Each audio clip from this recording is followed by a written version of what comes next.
Manifesting, really popular when I lived in Los Angeles.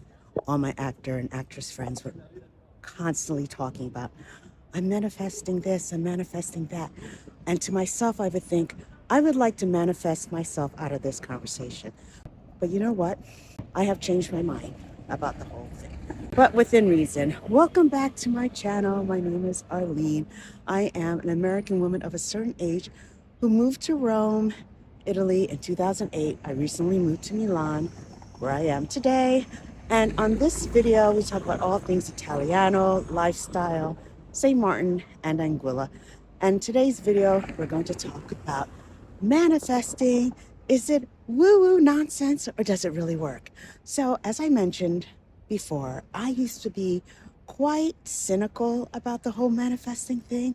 I don't know if it's getting older or the fact that these past few years have kicked my butt, but I am more open to this whole manifesting thing.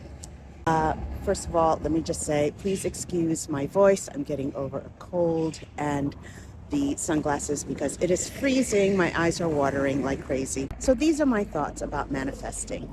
I do believe it works because it helps set a path, I think, for you to achieve what it is that you want to achieve. Everyone talks about name it and claim it. I don't think that really works if that's all you do. For example, let's go back to my actor and actress friends. If they say, I want to work with an A-list movie director, or I would like to get on a TV show, or all these different things, and that's all they do, I don't think that works because they are manifesting this, and this is something that's important to them. They take the steps to achieve this goal. Maybe they sign up with a very respected acting coach, or they join a theater group. They get better headshots. They're networking more. I think that manifesting and visualization, all these things, I think work together. I don't think they work just on their own.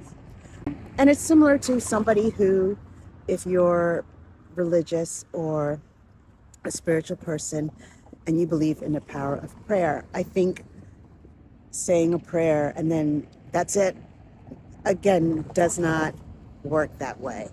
How horrible 2025 was. And also 2024 and 2023. I am really looking forward to this year, 2026. Although there's nothing that's going on that would lead me to believe this is going to be a great year. But you know what? I'm going to manifest it. That's what I'm going to do. I read that 2026 is supposed to be a great year for Virgos. I'm not sure how much of that I believe because I strongly, but I was laughing because someone posted about this on Threads and they said, this better be true. If not, I am going to have the biggest crash out of all crash outs of all time. And I understand what they're saying because we need a break. We need a good year. So back to manifesting. All right.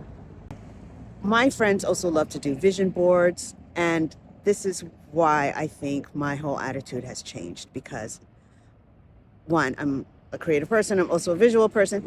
And I did have a vision board, which I took down because I had to start prepping for my move. And when I was removing the images off the vision board, I was shocked that more than half the things on the board actually came true. And at the time that I put the board together, it seemed very unlikely. So I am somebody who really believes in the power of energy, like the energy that you surround yourself with, meaning the people you surround yourself with. I've seen it in my own life. If you are surrounded by people who are extremely negative and that's all they do is complain, like living in Italy as an American, I have met, especially when I lived in Rome, many Americans. And it's funny, the ones who tend to call themselves expats versus immigrants, where all they would do is just complain about Italy, how terrible it was, how nothing works, and we all complain, we all have issues. But the thing is, they didn't do anything to make the situation better or to improve things. And that part gets frustrating. What's not great is the opposite extreme, which I've heard referred to as toxic positivity, because that implies that any issues, complaints, etc., are just dismissed, and that's not healthy either. I think it's good to find a middle ground.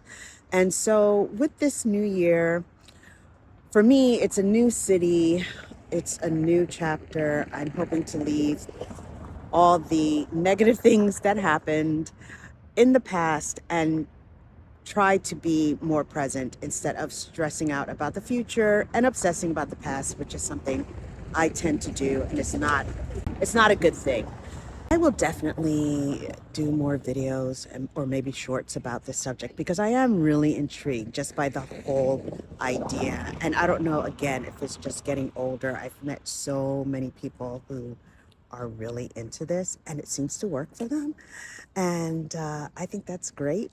So I would love to hear in the comments, how do you feel about this whole idea of manifesting? Do you think it's just ridiculous, or do you think it works? Have you tried it? Has it worked for you? Okay, can you hear that screaming child? What's happening? I tried to pick a quiet spot near the canal, and here comes another tram.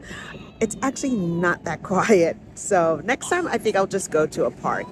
I was wondering if one reason why manifesting seems to have become a thing is because so much of life feels out of control, that we have no power, things are crazy politically, financially, job wise. It's a lot. And then for us women of a certain age, all the changes that come with perimenopause, menopause, and saying I'm going to manifest this and I'm going to follow these steps to achieve this goal gives some kind of control, or a sense of control, or a sense of forward movement, like we're doing something. Instead of everything happening to us, we are trying to be more proactive. And in that respect, I think it's a good thing.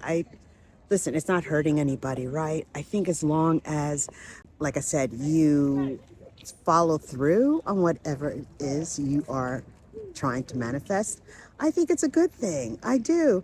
I didn't clown my friends in LA, but they knew I wasn't as enthusiastic about the whole manifesting conversations. And now they crack up because they're like, look at you. For 2026, let's manifest a great year. I do know one thing that will help me is to stop doom scrolling so much. Again, it's trying to find that middle ground of being informed of what is going on in the world, not sticking my head in the sand. But on the flip side, I am a person who is very empathetic. I mean, most creative people, especially writers, tend to be like that. Your skin is very porous, you take everything in. It's too much. I'm going to lose my mind. So I need to ease way back on the doom scrolling. And I don't know how I'm going to do that because it's bad. Like the first thing I do when I wake up, I'm like, oh, what happened overnight? Because of the time difference. I'm like, what happened overnight while I was sleeping? And that just sets me off the rest of the day. It's not, because every day it's some new low. It's some new craziness. I don't know. Yeah. No. I have to really come up with a better morning routine. Don't have a gym because I moved cities, and the Soho House in Milan that was supposed to open sometime this year, I think it's going to open later next year, maybe. I walked by the construction site today, actually, so who knows. But anyway, but even if that gym were open, I wouldn't have to leave my house as early as I did in Rome to get to the gym, because Rome is so spread out. Milan is easier to get around with public transportation. It's a more compact city. So maybe what I can do is, before I go to work out in the morning, come up with some morning routine that is less stressful and does not include checking the news from overnight, and also checking my emails first thing to see what emails I received from Los Angeles, because sometimes I'm like, oh, okay, I need to answer this right away. No, you don't, because they're sleeping. So I need to figure this out. Sorry for all the background noise. I'm taping my apartment because it's not set up for that at all. The movers are not coming for another week or so. And also, it was such a beautiful afternoon. I wanted to get out because it's the first time I felt halfway decent. I was really sick over Christmas and Christmas Eve. Let me know in the comments below what you're doing to make 2026 a better year. Or if you had a fantastic 2025, what are you going to do to keep momentum going?